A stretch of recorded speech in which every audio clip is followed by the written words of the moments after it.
রাগ অভিমানটা মায়ের কাছেই চলে। মা ছাড়া রাগ অভিমানের কদর কেউ করে না।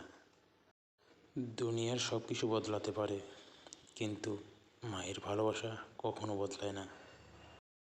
যে হাজার কষ্ট নিজের মধ্যে রেখে শুধু তোমার কথা ভাবে, সে একমাত্র মা।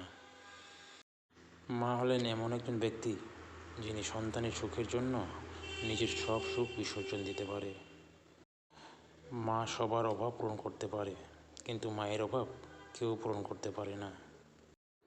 যার মুখের দিকে তাকালে সব কষ্ট ভুলে যায়, তিনি হলেন মা। মা বাবার মনে কষ্ট দিয়ে কেউ কোনোদিন সুখী হতে পারে না। একবার মায়ের কোলে মাথা রাখেন, দেখবেন সব চিন্তা দূর হয়ে যাবে। বাবার চেয়ে দায়িত্বশীল কোনো পুরুষ হয় না, মায়ের চেয়ে যত্নবান কোনো নারী হয় না।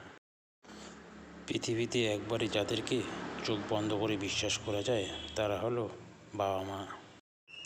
মা হলো একমাত্র ব্যাংক, যেখানে আমরা সব দুঃখ কষ্ট জমা রাখি, বিনিময়ে পাই বিনা সুদে শুধুই ভালোবাসা। লাগলে ব্যথা প্রথম মনে আসে মায়ের নাম, কখনো কেউ পারে না দিতে মায়ের ভালোবাসার দাম।